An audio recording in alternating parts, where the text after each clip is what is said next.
High, good morning. সবাই কেমন আছো? আশা করি সবাই খুব ভালো আছো। আমিও বেশ ভালো আছি। আজকের ভিডিওটা এখন থেকে শুরু করলাম। এখন এই যে দেখছো সকাল সকাল তো সকালের কাজ হচ্ছে। আজকে পুজোটা আমি করে দিয়েছি, তো মা এখানে দুপুরে যে সবজিগুলো বানানো হবে সেটাই আর কি মা রেডিটা করে নিচ্ছে। আর বাইরে রোদটা উঠে গেছে, তো এখন তো মানে প্রতিদিন এতটা রোদ দিচ্ছে, প্রচণ্ড পরিমাণে রোদ দিচ্ছে। মাঝের মধ্যে ঝড় বৃষ্টি জলও হচ্ছে, না হওয়া নয় মাঝের মধ্যে, কিন্তু তবুও গরমটা আরও না বেশি করে বেড়ে যাচ্ছে। আর এই যে দেখছো জলগুলো ভরা হয়েছে, তো জলগুলো দুপুর মানে 2-3টে পর্যন্ত শেষ হয়ে যায়, তারপর আর থাকে না। তো চিন্তা নেই, মানে সন্ধ্যে 6টার সময় আবার জল চলে আসে আর কি। আর এখানে পুচকুর যেহেতু মানে কি হয়েছে, কালকেও বৃষ্টি পড়ছিল, তাড়াতাড়ি ওগুলো উঠিয়ে দিলাম, মানে ভেজা ভেজা ছিল, সেই জন্য এই আলনাটা মানে রুমের মধ্যে টাঙিয়ে নিলাম, যাতে পুচকুরগুলো ফ্যানটাও চলবে আর শুকিয়েও যাবে। খুব একটা ভেজা সেটা নয়, খুব ভেজা থাকলে এখানে মেলতাম না, যেহেতু ছোট বাচ্চার রুম, সেই জন্য অল্প একটু ভেজা আছে, মানে আর একটু হাওয়া পেলে শুকিয়ে যাবে, সেই জন্য মেলে দিলাম আর কি।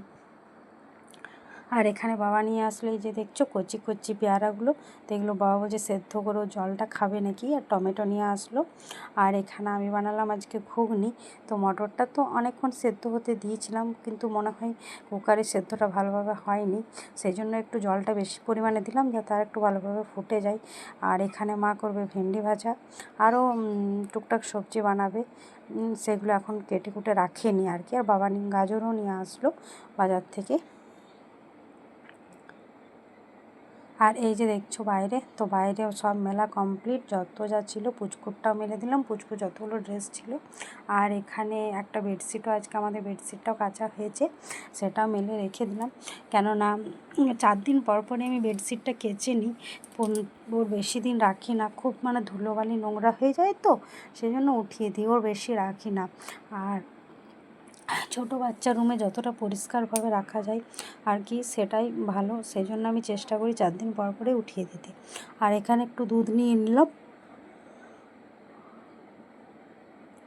দুধটা খেয়ে নেবো আর কি। আর তারপরে মা নিয়ে আসলো ভোগ, তো আজকে গোপোষণার দিকে দিয়েছিলাম নারকেল আর অল্প একটু করে কিশমিশ, সবাইকে দিয়েছিলাম। ভোগগুলো তোলা কমপ্লিট, তো আমরা সবাই ভোগগুলো খেয়ে নেবো। তবে আজকে নারকেলটা বেশ ভালো ছিল, কচি ছিল। কোনো দিন এত শক্ত থাকে যে গালগুলো পর্যন্ত ব্যথা হয়ে যায় চিবোতে চিবোতে। আর এখানে দেখছো মা বানাচ্ছে এবার আম চাটনিটা করছে, তারপর ঝিঙে আলু পোস্ত বানাবে। ওটা হয়ে গেলে আর একটু ডাল ভাত বাস, আপাতত আজকে এগুলোই রান্না হবে, আর কিছু না। এগুলোই খাওয়া মানে কষ্ট এই গরমের মধ্যে, খেতেই হবে আর কি, সেই জন্য বানাতেই হবে।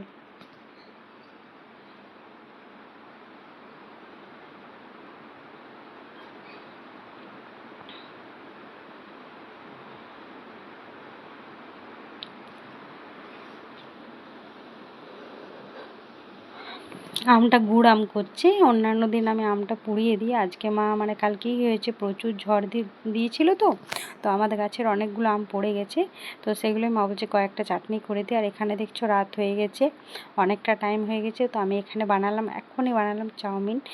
তো চাউমিনটা বানিয়ে মানে ভাই খেলো, আমি খেলাম, আর দাদার জন্য রেখে দিলাম কিছুটা পরিমাণে। আর এখানে রুটি বানানো কমপ্লিট, মায়ের ছোলার ডাল বানানো কমপ্লিট হয়ে গেছে। আজকে রাত্রে এগুলোই আমাদের খাওয়া হবে। আর ভাই এখনই নিয়ে আসবে ফুচকা। এই যে দেখছো ফুচকাটাও নিয়ে চলে এসেছে আর কি, তো অনেকগুলো ফুচকা নিয়ে এসেছে, তো এত কিছু আজকে রাত্রে একসাথে খাওয়া হবে আর কি। আমি এখানে 3টা ফুচকা নিয়ে নিয়েছি, বেশি নিলাম না, কম করেই নিলাম।